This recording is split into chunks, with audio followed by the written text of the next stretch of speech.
On le pensait immortel, tellement il était omniprésent dans le monde de la mode depuis des années. Le couturier Karl Lagerfeld s'est éteint. L'infatigable Kaiser, qui aimait tant la mode et en poussait les limites, est décédé. Il est né à Hambourg, en Allemagne, en 1933 ou 1935. Il n'a jamais révélé la date exacte de sa naissance, sa seule coquetterie. Il a reçu une éducation cosmopolite qui le pousse à venir terminer ses études à Paris. À 17 ans, il gagne le concours du secrétariat de la laine. Pierre Balmain réalise son modèle et le prend comme assistant. Il débute dans la couture. Il devient ensuite le directeur artistique de Jean Patou. Très jeune, sa curiosité le pousse à approfondir ses connaissances en musique, en architecture et en histoire. Précurseur dans les années 60, il entame une carrière de styliste freelance et commence à travailler pour les sœurs Fendi en 1965. Une collaboration ininterrompue, la plus longue et doublée d'une solide amitié.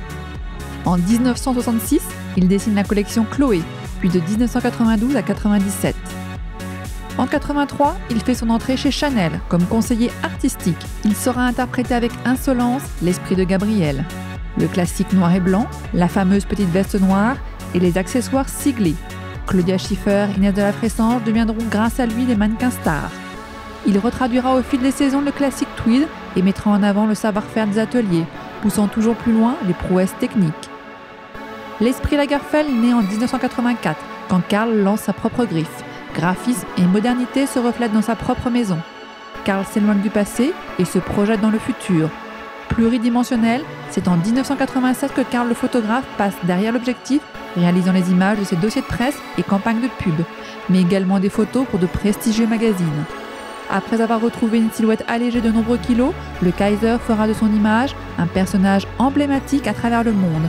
Il devient une véritable star, à la chevelure blanche retenue d'un catogan, au regard caché derrière les lunettes noires, au verbe toujours affûté, déplaçant les caméras et les photographes à chacun de ses déplacements. Infatigable, avec une appétence pour le travail, le maître enchaîne les collections, les déplacements et imagine les décors les plus incroyables pour mettre en scène les défilés Chanel. Moi, j'ai fait ça comme d'autres respirent. Je veux dire, je n'ai jamais fait autre chose de ma vie. Je ne suis pas non plus comme certains couturiers qui pensent qu'ils sont presque trop bien pour leur métier. Moi, je suis tout à fait fait pour ça. Ça me va très bien. Je n'ai pas du tout envie de faire autre chose. Ce que j'aime dans la vie, c'est la mode, la photographie, les livres, le papier et au fait dessiner. Au départ, je voulais devenir portraitiste et caricaturiste. Donc, j'étais assez doué pour ça. Et puis, en fin de compte, ça s'est fait comme ça, mais c'est un cercle et je ne sors pas de là parce que toutes ces choses ont un vague rapport et moi je ne les ai pas fait autre chose et ça me va parfaitement bien et je ne sens pas la moindre lassitude ou saturation, non, au contraire, je trouve ça sain d'être obligé de recommencer.